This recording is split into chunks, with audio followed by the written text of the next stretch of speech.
Bismillah.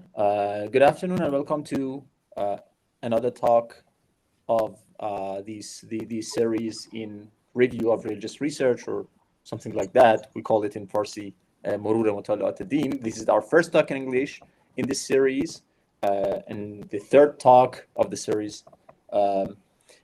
Today we're gonna talk about Shoaib Ahmed Malik's book on Islam and evolution, which is about Al-Ghazālī and its relation to the modern evolutionary paradigm and how it can be reconciled or something like that.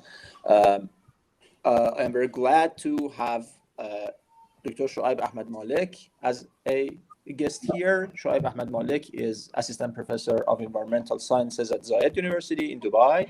He completed his PhD in Chemistry and Chemical Engineering from the University of Nottingham in the UK, and also holds a Master's in Philosophy of Science and Religion from the University of Edinburgh.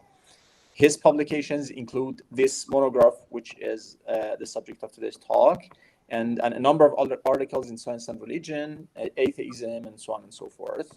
And he is also, as some of you may have heard about it, he is also editing and working on some other projects in the intersection between science and Islamic theology. So thank you, Shoaib, for accepting our invitation.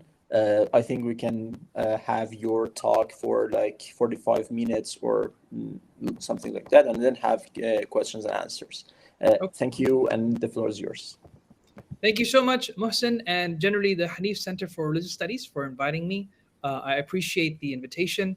Mohsen kindly asked me to do a very simple overview of my work, and that's what I'm intending to do. If I speak too fast, so I come from a Punjabi background, so we speak fast. So if I speak too fast, please let me know. So inshallah, we'll have a good discussion afterwards. So I wrote a book called Islam and Evolution, Al-Ghazālī and the Modern Evolutionary Paradigm, and I'm going to break down how I will approach this book through the following sections. I'll briefly introduce my background, how I got into this journey. I'll then mention a brief overview of what we mean by evolution, because when I speak about evolution to different people, they usually think of multiple things. For some people, evolution means atheism. For some people, it means Marxism. So I just want to explain what the science of evolution is. If you've never studied evolution, don't worry. It should be simple enough once we get through three basic ideas. If you understand these three ideas, you should be fine. Once we understand evolution, I'll then talk about the religious concerns that people have. And these concerns are not just Muslim-centric. They're also concerns for Christians and Jews as well. I will then talk about the various opinions that I have been able to find and identify in the literature, followed by my own evaluation through the lens of Imam Ghazālī. Right, so that's my plan. So introduction. I have a bachelor's and a PhD in chemistry and chemical engineering, as mentioned by Mohsen. I realized by the end of this PhD, I don't want to do chemical engineering. I wanted to move into philosophy and theology. And naturally, you know, when you come from a scientific background, you don't want to just lose that. You want to see how it creates an interface with philosophy and theology. So I started doing some Alamiya programs, and in addition to that, I did an MSc in philosophy, science, and religion at the University of Edinburgh, and I'm currently finishing my second PhD in theology. Through the course of my studies, I wanted to kind of see what are the different areas in science and religion that people are talking about, and particularly from an Islamic standpoint, because there are a lot of materials from Christian perspectives, but very few from the Islamic angle. And so I wanted to see, you know, how can Islam respond to some of these areas? Naturally, the biggest conversation, at least for me, is evolution. I found that to be a very, sensitive conversation to have in the Muslim world, which is why I eventually started writing about this. Okay, so that's some background about myself and how I came into Islam and evolution. So what is evolution? Now, evolution, you can do a whole PhD on this if you wanted to. From my angle, evolution is just these three principles. If you understand these three principles, khalas, you have understood evolution. There is nothing to worry about after this. And this is enough to start the theological conversation. So what are these three principles? These are deep time, common ancestry, and then the mechanisms. And I'll explain each one shortly. So the first one is deep time. Previously, based on biblical estimations, we thought that the Earth was around 6,000 to 10,000 years old, right? And this was initially formulated by James Ussher in the 16th, 17th century. With the advancements of physics, particularly thermodynamics, in the late 19th century, with physicists like Lord Kelvin, he estimated that the Earth was no more than 20 million years old. Once we come into the fold of radioactivity, which we discovered just after the 19th century, so early 20th century, we realized that the Earth is actually significantly older than 20 million. It's actually 4.6 billion years old. And so you can see our original estimates, the biblical estimates, the thermodynamics one, are very, very, very small in comparison to our current estimations of how old the Earth is. Now, if you didn't understand any of that, don't worry about it. I have a simple visual diagram for you. Imagine you have a 24-hour clock. Imagine if you have a 24-hour clock. At point zero, you get the Earth forms. At about 3 o'clock, the Earth is forming the first rocks. At about 12 o'clock, oxygen starts forming. At about 14 o'clock, the first eukaryotes, these are initial cells, basic cells. At about we're looking at 18 o'clock, we're looking at the first animals, and human beings only arrive 1 second ago.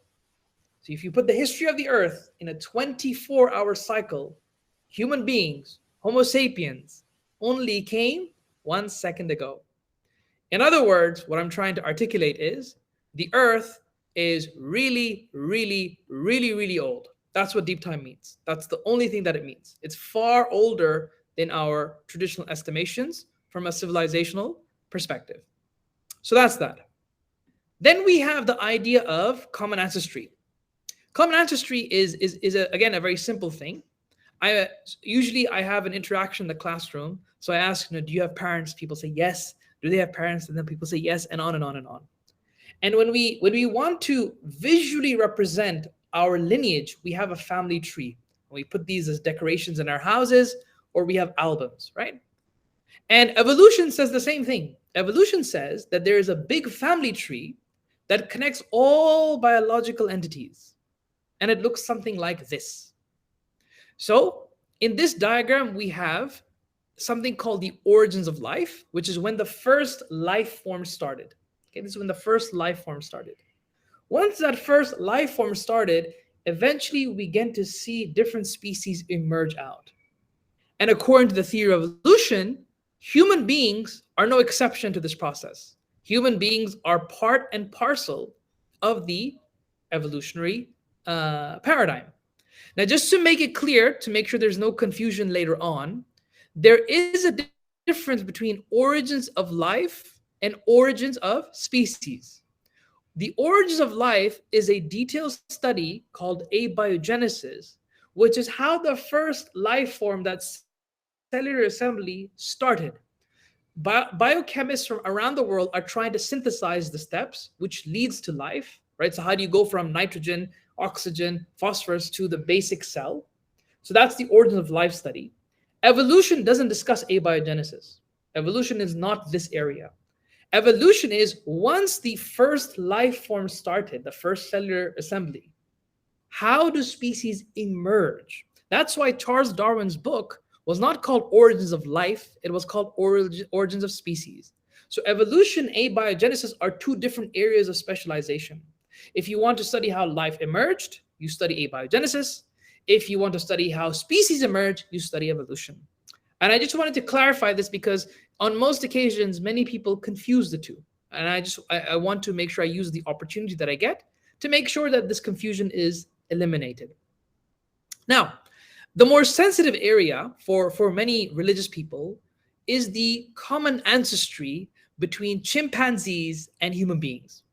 So today, our biological classification in biology is Homo sapien. So we are this guy right here, Homo sapien, right? And according to the theory of evolution, 7 million years ago, so this is millions of years ago, we had a common ancestor which led to two lineages. One leading up to us, which we identify as Homo sapiens, and the other leading up to the chimpanzees. So in evolutionary terms, chimpanzees are like our cousins over millions of years. All right, that's according to the theory of evolution. Okay. And in addition to that, I also wanted to highlight, and what's missing from this diagram is that Homo sapiens and other human-like entities, which we refer to as Neanderthals and Denisovans, coexisted. And they also interbred with one another. So if you look at this diagram here you have Homo sapiens, here you have another lineage called Denisovans, and here we have Neanderthals. Now, usually when we think of Neanderthals or these other, we think of very like primitive entities. They were not necessarily primitive. Neanderthals buried their dead. Neanderthals had a form of speech. They used to have symbolic art. And we know for a fact that Denisovans and Neanderthals interbred with human beings. How do we know this? We were able to match the genetic material of Denisovan bones and materials and Neanderthals, and we can see that some of their genes are in us today. So for example, in Australia, and particularly that area, Indonesia and Australia, we have a higher percentage of Denisovan genes in those human communities, which we don't see in the rest of the world.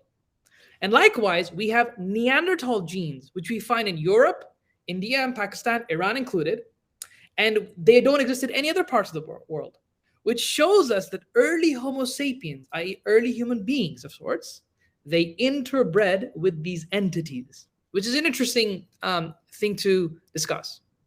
Now, some people ask, well, okay, Shoaib, how do you know that, we are related to chimpanzees? How does that work? Well, let's put this to the scientific test. And again, this is me trying to keep things very simple. There are two hypotheses here. If evolution is true, as the left diagram depicts, we have a shared ancestry with chimpanzees.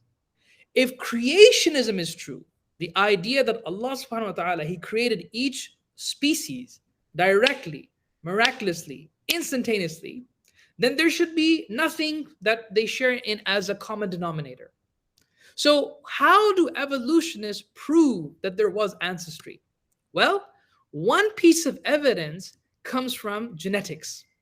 Now, this is a diagram of the chromosomes. So these are our sex materials that we pass from parents to our children.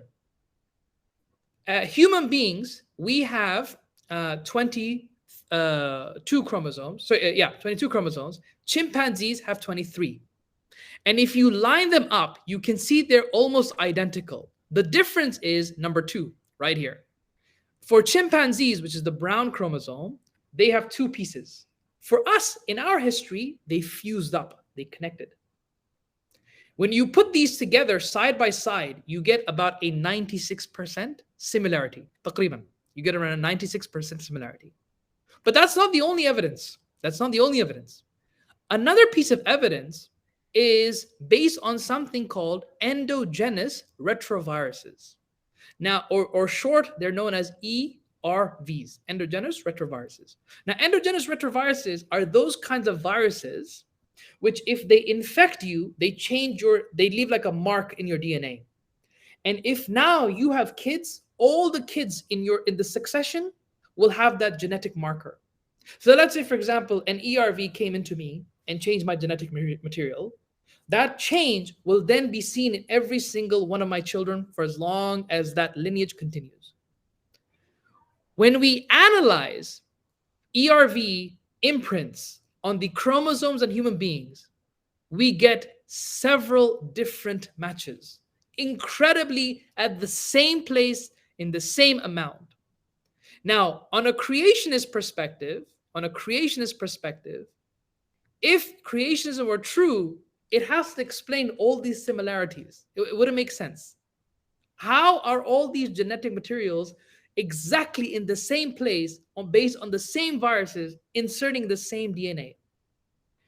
On a creationist standpoint, to believe that this was, coincidence, as if they were, by luck, you have to believe in this probability. 1/5/8, all of these zeros. So 1 over a very large number, if you want to believe this was by luck or by chance. Most likely, the better explanation is evolution occurred and there's common ancestry between human beings and chimpanzees. So I don't want to go into much more detail about the evidence, but I just thought that I should highlight that just so you have some idea in terms of how evolutionists provide evidence for their narrative. Finally, and this is the last thing which we'll look at, are the mechanisms. Okay, so we know that the earth is really old. We know that there's like a common ancestry. There's like a tree of life. How does evolution work? So there are 2 mechanisms that are at play here: random mutations and then natural selection. Now, random mutations is a very simple idea, okay?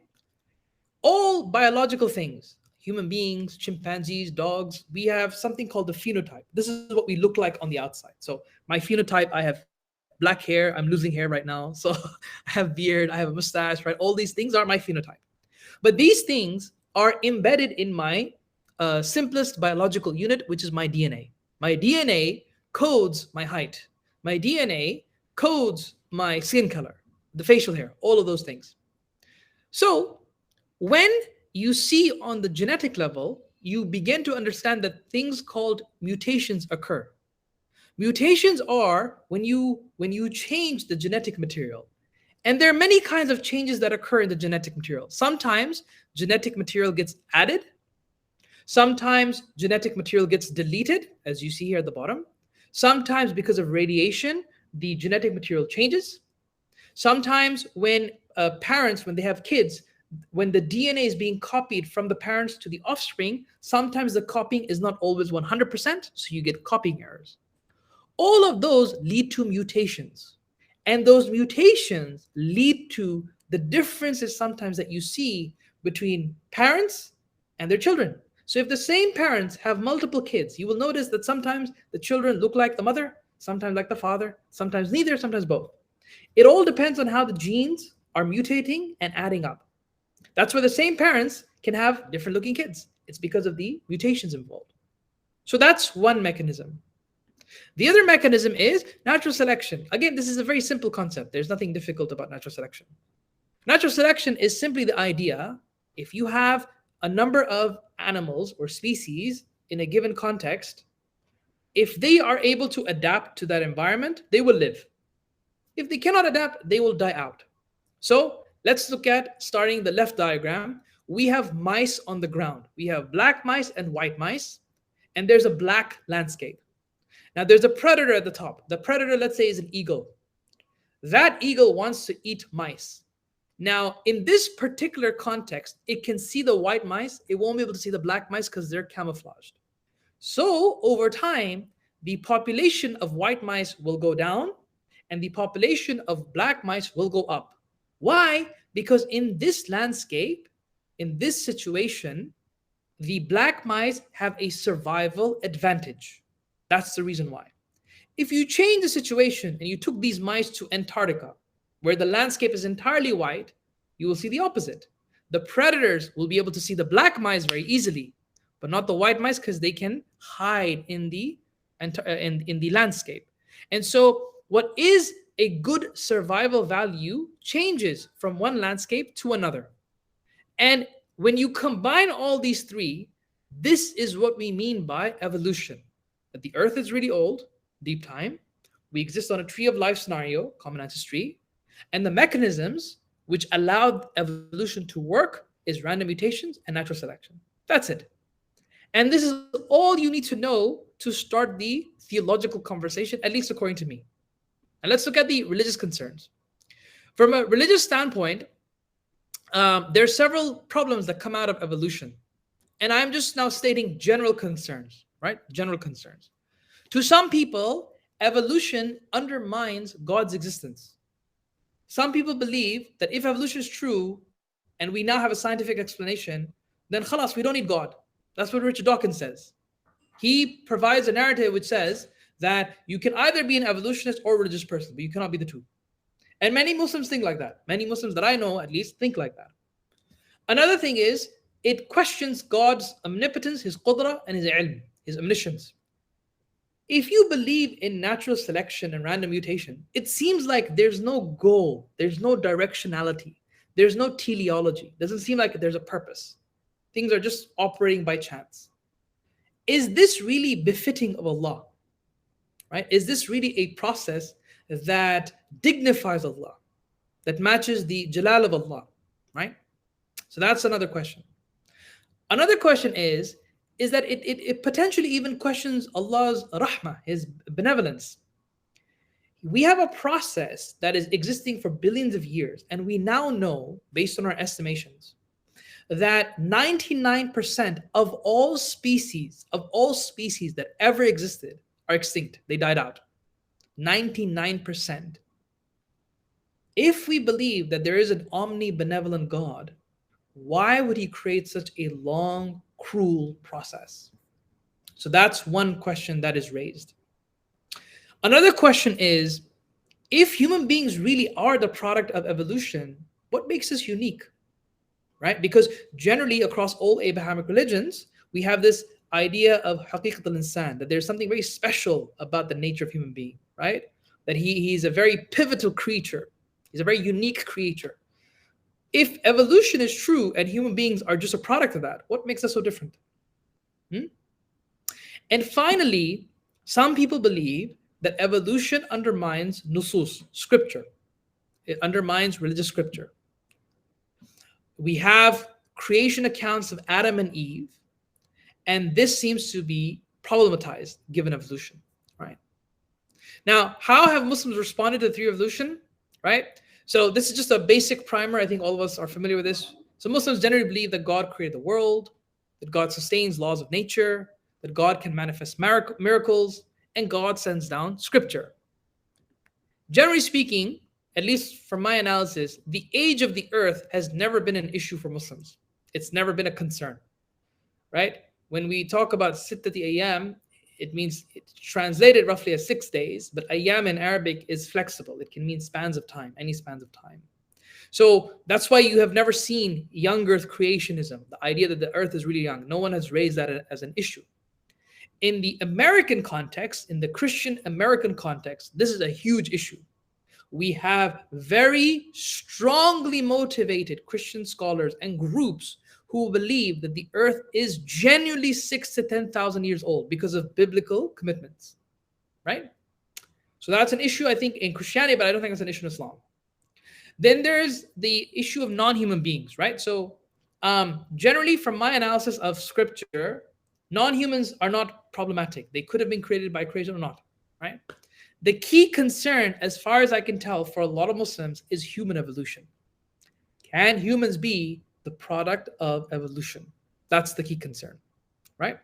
So, and this is just me kind of linking it to the similarities with the Bible, that Adam was created. So the general account goes, so to speak, Adam was created miraculously, Eve was created miraculously. You know, they listened to Iblis, they ate from the tree, they asked for forgiveness, they were removed from Jannah, and they were sent to earth, right? That's generally the, understanding of the account. Okay, of course, you may have some local differences here and there, but that's the general understanding. Given that, and given the concerns that I mentioned earlier on, Muslims have responded in one of 4 ways. These are creationism, human exceptionalism, Adamic exceptionalism, no exception. This is a classification that I made. The reason why I made this classification is because before my book came out, I noticed that people were saying acceptance, rejection, and partial acceptance, rejection. The problem is when you use acceptance and rejection, they're very broad. What are people accepting or rejecting? Are they rejecting deep time? Are they accepting common ancestry? Are they accepting the mechanism? It was very broad. So what I wanted to do was focus on the key thing, and that is the issue of common ancestry. Principle number 2 that we looked at, right? What is and isn't a product of evolution, right? That's what I wanted to focus on. And it is based on this question that I developed this taxonomy. I wanted to see what people did and did not believe was a part of common ancestry. So let's start off with creationism. Creationism is the idea that each species, right? Each species was created independently, directly, and miraculously by Allah. This is creationism. Right? This is creationism.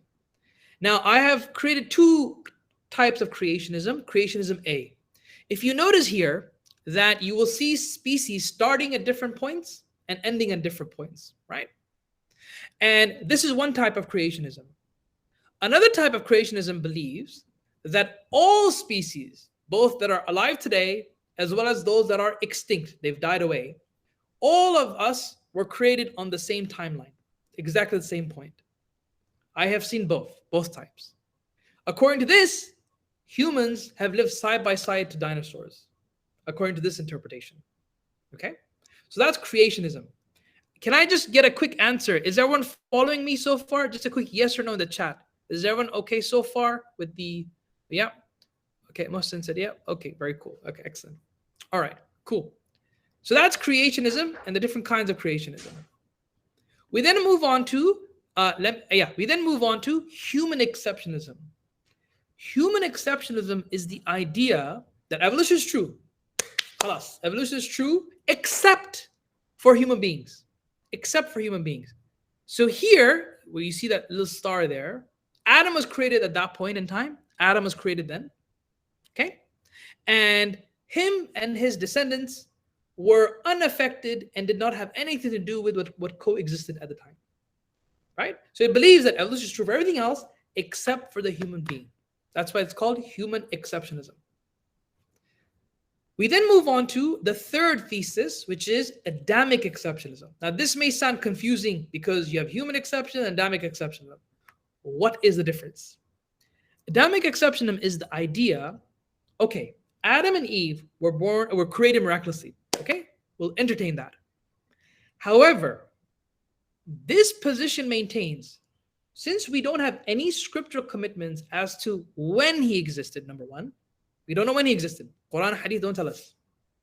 There is no indication in scripture of what existed around him. We don't know what existed. We don't know whether Neanderthals around him. We don't know anything because we don't know when he existed. And we also don't know if there was interbreeding that took place, if there were other human-like entities. We don't know any of those things. So Adamic exceptionalism says Adam and Eve are miraculous creation. They were created miraculously. But Quran and Hadith do not rule out the possibility that Adam's descendants at one point in time could have interbred. And if you see those different spots, those stars, those are the different possibilities where Adam could have been created. Since we don't know, Wallahu a'lam, we don't know. Okay? So just to make this a little bit clearer, just in case there's no confusion, on the left-hand side, you have human exceptionism, right? So you've got humans, Neanderthals, Denisovans, right? No problem. That circle there represents Adam being created miraculously, and him and his descendants have nothing to do with what coexisted around him, nothing to do. Adamic exceptionism, which is the left-hand one, it says that Adam and Eve are miraculous creations, but their descendants could have interbreeded next to them. That's the difference between human and Adamic exceptionism. This is the difference between the two. Okay? So I hope that's clear. I really hope that's clear. And finally, no exceptions. No exceptions is the position that evolution is true, and even Adam and Eve had a mother and father. Or they say that Adam and Eve are just stories. They're not really real people. So we can just believe everything was created as a product of evolution.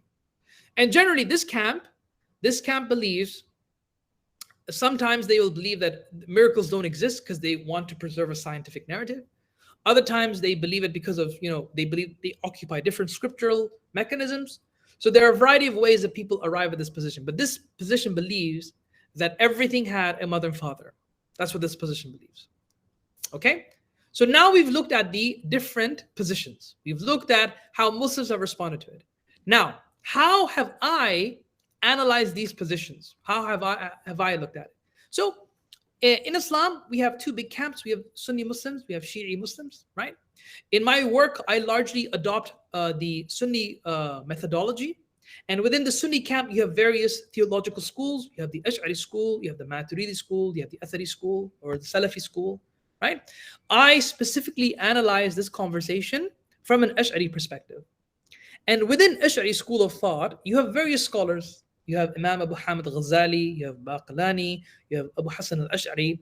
And I mostly wanted to focus on Ghazali's paradigm for a variety of reasons. Mostly because, number one, he is a very clear writer. Number two, he is one of the most studied scholars. I think him or Ibn Sina, they have the vote on being the most studied scholars, both in the madrasa community as well as in the university community. I think these two are the most studied, in my opinion. And number three, personally, I really like Imam Ghazali. I really fell in love with his works. He was a personal role model for me when I started learning about Islam properly.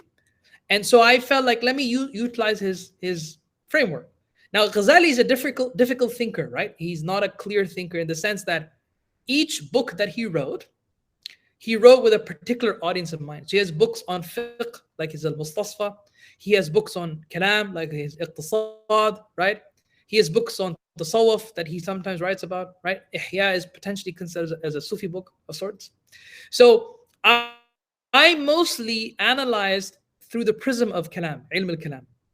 And the reason why is because if people are saying that evolution, those are the terms that are thrown around, then of course the discussion must be a theological one. It's not necessarily a fiqh conversation or a Sufi conversation. It's got to be an aqidah conversation. Is there anything in my creed, from an Ash'ari perspective, that somehow clashes with the theory of evolution? And that's what I wanted to check, right? That's what I wanted to check. And in my opinion, there are two questions that need to be asked. Okay, when it comes to any scientific explanation, there are only two questions that need to be asked. Number one, is it metaphysically possible? So given the conception that you have of God, nature, and the relationship between the two, is there anything problematic with creationism, human exception, Adamic, or no exception? Is there anything problematic? Can Allah do it, basically, right? And this heavily depends on your understanding of God and how he relates to the created world, naturally. So that's why your metaphysics is very important. It's very important. And I'll show an example where you have a clear difference in these positions because of your metaphysics, right? So that's one question. Is your metaphysics flexible enough to allow evolution to occur? The second question is there anything in nusus that contradicts the thesis in evolution, right? And those are the questions that I will evaluate. Now, from an Ash'ari perspective, which is largely predicated on radical contingency, right? Anything that is jaiz aqlan, that is logically possible, Allah can manifest. God can manifest it, right? Given that kind of simple metaphysical framework, and it is a relatively simple metaphysical framework, I think, in comparison to other paradigms, in my humble opinion, all of these are possible. And in Ash'ari metaphysics, creationism is jaiz. It's possible. Human exceptionalism is jaiz. God could create us through human exceptionalism. Adamic exceptionalism is jaiz. God could do that if he wanted to. And so is no exceptions. God could have created a world where Adam and Eve had a mother and father. All of these are metaphysically possible. Now you may be asking, hang on, Shoaib, this was a very dull exercise. Why did you make us go through this? Well, because in the literature, these are not so easily understood. Many people think that evolution entails atheism. But evolution only entails atheism if you put evolution in a naturalistic paradigm, right? People, in my opinion, understand natural selection as naturalism, which is a philosophical position. And if you put evolution in a naturalistic framework, naturally, when random mutations occur, people think there's no one controlling it, right? But random mutation simply means that when the genes go from parent to offspring, sometimes there are switches. They change, and they switch for a variety of reasons. But God can still control those switches. Otherwise, if you think about it, when you toss a coin, we don't know which side it will land on. We can never tell. We know, of course, it's either heads or tails, but we don't know exactly which one it will land on a specific toss. But Allah knows. God still knows. The same way, when genes are mutating, it doesn't mean God doesn't know, right? So the reason why I wanted to go through all those options was to clearly make it simple that all of those options are possible in the metaphysical framework of Ash'ari theology. So the fact that evolution equals atheism is not a valid premise. If God wanted to create us through evolution, he could have. So that's one reason why I think this point is significant, to show that all of those options are possible. Evolution is totally possible metaphysically. The other reason to show this is because there are other metaphysical paradigms in Islamic thought that do not share Ash'ari theology assumptions. For example, Neoplatonism. Neoplatonism is the idea that you have these fixed mahiyat, these fixed essences in the mind of God or in these active intellects. And because they're fixed and immaterial and immutable, one mahiyat cannot convert into another. Therefore, on the ground, you cannot convert one to the other. So, for example, Sayyid Hassan Nasr, he is a contemporary advocate of this particular philosophical position. He believes evolution cannot occur because of these fixed essences. That is his position. And that's why I believe it is important to highlight the metaphysical positions first. Otherwise, when we're talking about Islam and science, we may not have the same common denominators. And that's why it's important to highlight your metaphysics first. That's my personal opinion. Now, okay, so if all of these are jaiz, metaphysically, what about scripture? What about scripture? Well, in my opinion, given the Ash'ari framework, I believe that scripture does indicate to us that Adam alayhi salam was created miraculously. I believe that. I believe in miracles. I believe in the possibility of miracles, right? I believe that Hawa alayhi salam, she was created miraculously. And I also believe that all of us, we have a lineage that goes back to both of them. I believe in those three things. I believe that scripture gives me enough strength and merit to believe in those things. What I am uncommitted to, however, what I'm not committed to, is the fact I know when he existed. For me, Quran and Hadith do not say when he existed. There's no indication of that whatsoever. He could have existed 6,000 years ago, 50,000 years ago, 100,000 years ago. We don't know. I believe we have no clue whatsoever. So that's number one. Number two, we don't know, because we don't know when he existed, we don't know what coexisted. There's no mention of that whatsoever. It doesn't talk about Neanderthals, Denisovans, or these other human-like entities. We don't know, right? In fact, scripture seems to indicate the opposite. So when the malaika, when Adam alayhi salam was created in Surah Al-Baqarah, right? What did the angels ask? Are you going to create someone that will create bloodshed and fasad on earth, right? So it seems to me, and this is interesting because this opinion was actually articulated by a creationist. He said that you could read this in some as an inference that perhaps there was something similar on earth that looked to Adam that potentially led to fasad and mischief, all those kinds of and bloodshed on earth.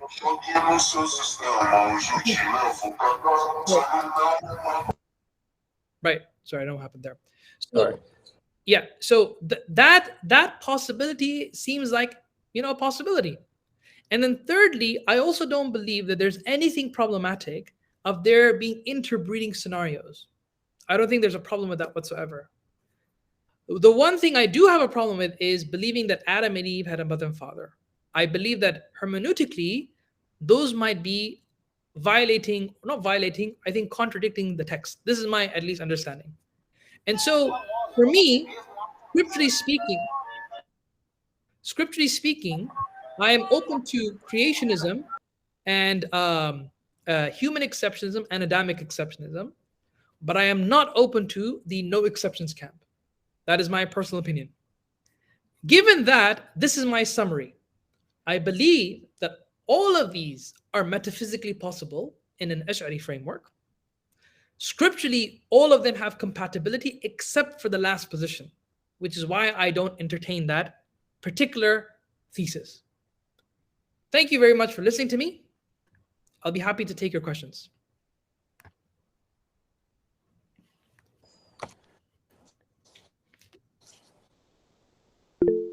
Great. Thank you for a very interesting presentation.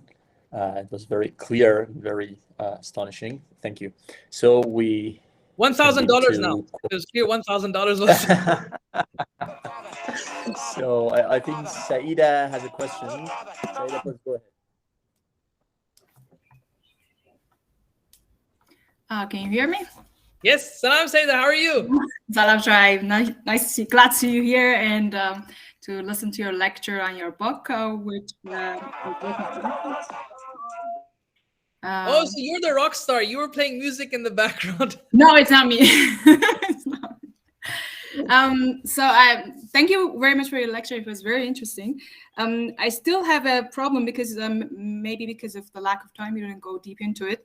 The Ash'ari metaphysics. I go with you that it all has to do with our metaphysics, that if I change our metaphysics, which is either Aristotelian or Neoplatonic in the Islamic tradition, many of the problems, including evolution and science and religion, evolutionary theory, as well as the problem of evil, could be not solved, but reduced, basically.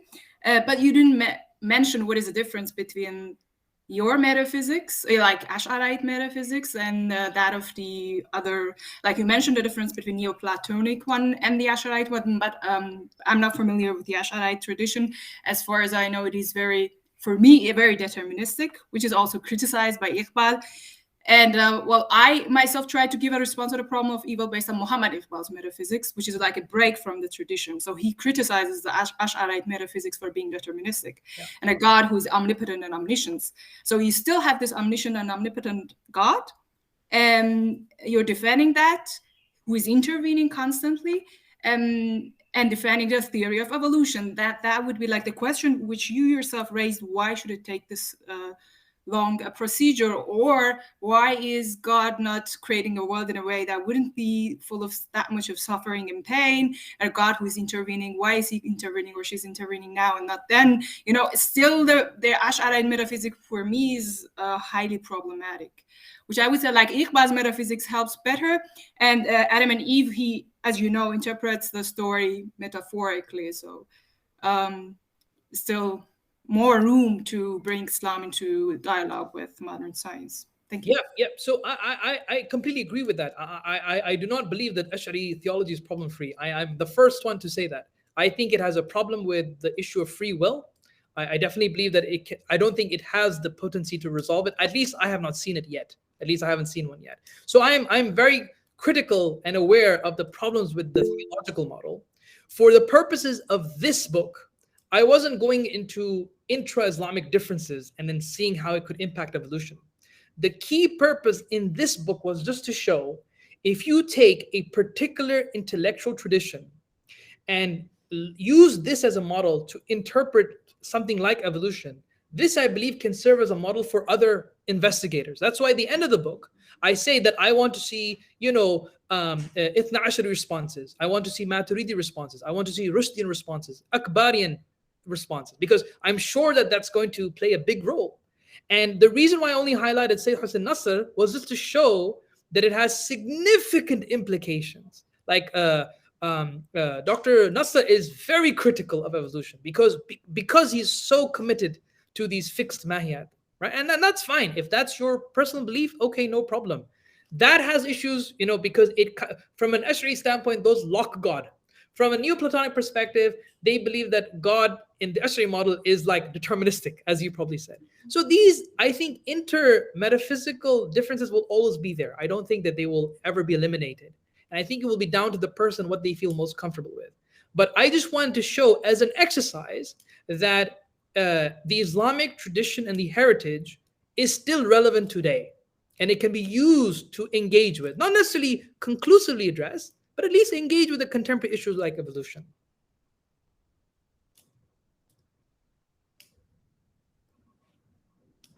May I add? I agree with you, but I still, what the issue I have with you is that you could not yourself respond to your own question. What about God's benevolence? I mean, in this Ash'ari metaphysics, what about God's benevolence? Yeah. Okay. So with regards to Ash'aris are divine command theorists. They actually don't believe that the problem of evil is a problem.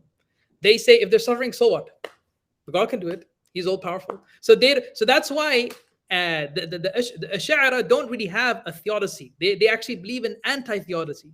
There's no need to justify evil. If God wanted to, khalas, he can. You have no control what he wants to do. If he wanted to create a world full of suffering, no problem.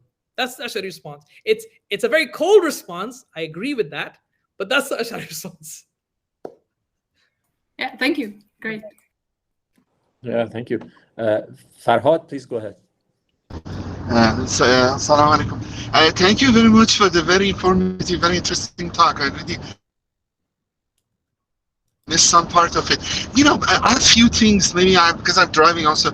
You know, what you at the end describe, you believe, I think is a form of intelligent design theories, which I also kind of agree with it, but that's the one is stigmatized, you know, and you know, and then you know, so one thing also, so my comments maybe not completely organized. You know, I don't think we need to stick to all the tenets of Ash'ari theory. We can develop our new theology, getting new elements of different parts to be coherent. So at least you showed that this idea, Dr. Nasr, which fixed Mahia, has problems, which I think it is. You know, what I'm saying regarding evolutionary theory, my point is more the scientific perspective.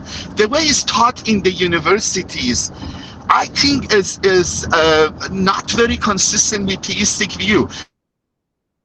You know, you have example says if you rewind the movie of the whole creation and let it roll back, you don't get necessarily human beings. So they're cutting very high, or any very high. They want to disconnect the creativity of God with the creation. So I'm not, and then the other thing is that, as Alvin Plantinga put it, look, this evolutionary theory have few elements, which I think some of them are really proven. Disputation with them is not very rational. Like old like the species are coming after each other. They're not created at the same time. They may come out of each other. All those are not contradictory, as you said, with Islamic beliefs or any theistic belief. But I think Alvin Plantinga had problem with this randomness of natural selection, which Stephen Jay Gould and all other guys, you know, kind of the evolutionists, which kind of have atheistic theme, they use they adopting stuff like that, people going on it. So this part, I think, is not, as you said, maybe philosophy. I mean, that the way is complicated. As you said, God can produce mutations. We cannot always, you know, that something maybe appearing random, but maybe not random. The reverse is not true. After some more organization, we have some degree of order. But so maybe to some, my question is that, do you also frame your theories, your view as a kind of intelligent design, or you look at it a little bit differently? Which I didn't see much difference. Sorry. Yeah, okay. Those are excellent questions. So I'll start off with naturalism. So Alvin Plantinga doesn't necessarily have an issue with random mutations, because random mutations is eventually just a process, a scientific process through which we as humans may not be able to fully determine. But that doesn't mean God doesn't know. What Alvin Plantinga, particularly in his book, Where the Conflict Really Lies, he criticizes naturalism, the philosophy that nature is all there is. On this occasion, all theists will disagree with naturalism. All theists will disagree with naturalism in this sense, because we believe that there are metaphysical entities that are beyond nature. So that's the response to that. With regards to whether I align with intelligent design, so I had a whole YouTube video on this a couple of weeks ago. And in my opinion, I am very careful with intelligent design for one reason. Intelligent design is the very specific idea. It's a new idea where there's some things in biological entities that are so complex that it cannot be produced through natural selection, random mutation. For example, the eye, the bacterial flagellum, those kinds of things. That's what we mean by intelligent design in the movement that started off in the 1980s. From my angle, I do not commit myself to that idea, because if there's no scriptural commitment, then it could be both ways.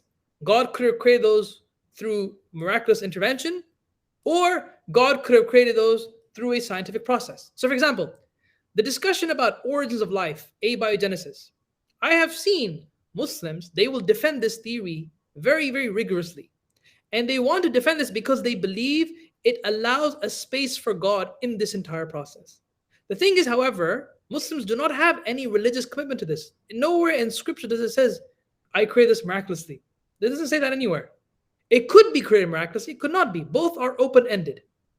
And so that's why for me, I'm very careful with intelligent design. I do not believe that I disagree with it, but I also believe that it is not the only space given your metaphysical paradigm. I believe that if God wanted to, on things which we don't have any clear indications of in scripture, there could be miraculous interventions, or they could be through, they could be calculated through scientific processes. Either way, God is still the primary cause. He's still wajib al-wujud. It doesn't undermine his existence in any shape or form. All that matters is how we see these possibilities. And for me, they're equally possible. God knows best. Allahu a'lam. I hope that answered your question. Yeah, thank you. It's one comment I add. Because like people like Stephen Jay Gould or other ones, some of the absolute randomness takes the creative God away. But nowadays we see even trend among evolutionaries, not necessarily, I mean, regarding philosophy stuff, that Lamarck's, for example, is coming back, and then a kind of form of it, because then the environment can have some effect, with the effect can continue. So then we may even the ending of some, like, statistically, not I mean some people go deterministically, but statistically, sooner or later, maybe this change happen. You put a cup of water over there, maybe you don't know exactly what, but the time the water will be evaporate sooner or later. I mean, I think we see some trends even in they call it the new synthesis. It's coming out, which okay, you can explain better, because I agree with all this, and really I like your take on first I saw honestly title of your book, I wasn't sure how the Islamic kalam is connected. Now I notice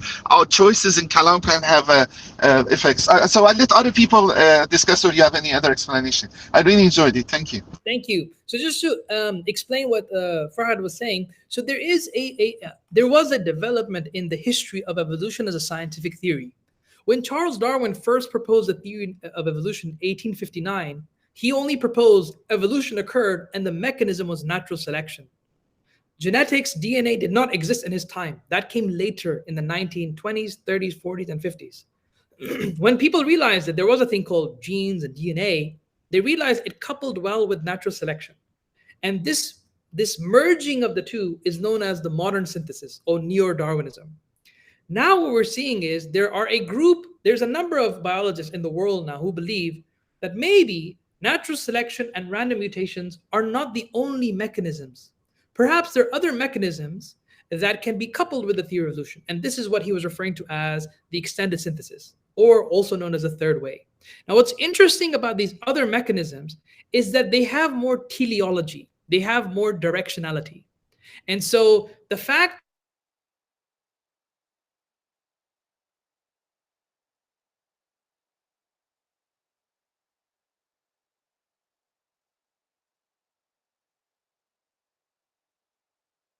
God manifests in nature. And so that's why people are very excited about this movement. So I just wanted to clarify that. Yeah. Thank you. Great, thank you. So if there is any other questions, please raise your hand or write it in chat.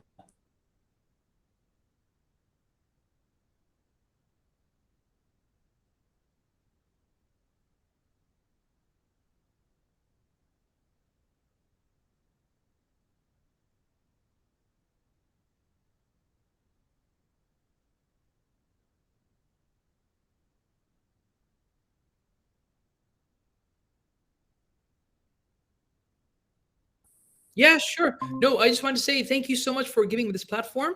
Feel free to reach out to me. Those are my methods of contacting me, my email address, my Twitter, academia page, and Facebook. And but what I do want to do is encourage people to look at these from various lenses. This should not, my book is not the final word on the matter, and I encourage other people to analyze these from their respective paradigms and traditions. And inshallah, hopefully we can show that there's a lot here that Islam can do when it comes to a contemporary discussion like evolution, inshallah. Sure. Thank you very, very much for your interesting presentation. If it is not 1,500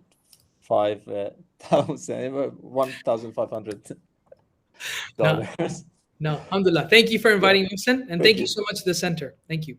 Thank you very much. Thank you. Salam. Bye. Salam alaikum. Khuda hafiz.